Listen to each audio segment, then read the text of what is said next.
What I want to do with you now, my dear brothers and sisters, is I want to tell you a story and then relate the biggest trial you have been through with this story. So perhaps you got divorced, perhaps you lost your job, perhaps you didn't get into the degree program that you wanted to get in. Right? All of these are trials of life related to the following story.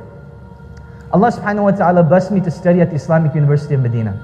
And when we graduate, we don't have like graduation ceremonies, but rather what we do is we go to Mecca and we perform Umrah. So this is the story of a colleague of mine who graduated from the faculty of Hadith. Him and his family, his wife and his 3 kids, they went to perform Umrah. And on their way back to Medina, they're riding in their car, and the husband, he sees a truck behind him.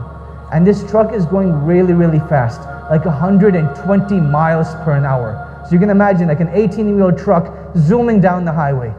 Not only is it zooming down the highway, but it's going right, it's going left, it's not staying in its lane. Now the husband, in a state of confusion, he's like, should I speed up? Should I slow down? Should I pull over? What should I do? He doesn't take any action whatsoever. And as the truck comes next to him, it actually forces him off the road. Next to him was a huge ditch.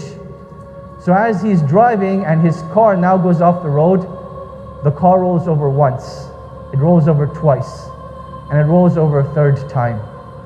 And with each turning over of the car, someone in the car is passing away, subhanAllah. So the husband passes away.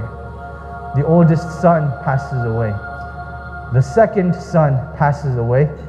And the mother and the youngest daughter stay alive, subhanAllah. Now the youngest daughter, even though she's sitting in the back in a car seat and she has her father's seat in front of her, she's in critical condition. She's cut up, she's bruised, and there's like a lot of problems going on with her. The mother, even though she's sitting in the front and the windshield is right in front of her, she escapes this accident with barely a scratch on her. It was as if she wasn't even in an accident. But the miraculous thing and the strange thing about her though, was that she didn't have any recollection of what happened. The ambulance came, took the child and took the mother, and the mother had no clue what was going on. She couldn't remember her name, couldn't remember her husband, couldn't remember anything. So they keep her in the hospital for 2 weeks. And after 2 weeks they decide, look, we can't keep her anymore, her condition isn't improving.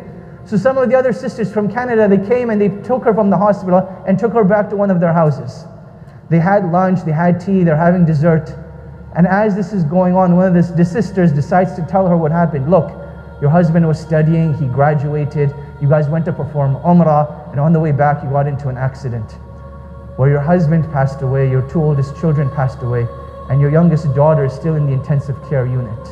Now even though she had no recollection of this story, her motherly instinct kicks in, and she's like, what am I doing here? Take me to the hospital.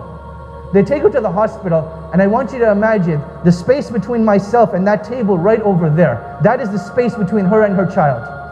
And subhanAllah, as she walks in, literally that is when her child flatlines, dies very in front of her eyes, subhanAllah, her last and youngest daughter. Now when you hear such a story, I want you to think about, how does this relate to your problems, to your trials? It seems very trivial, doesn't it, subhanAllah?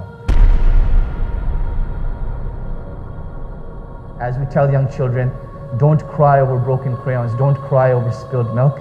That's what our trials are when we relate them to trials that are much, much greater than ours.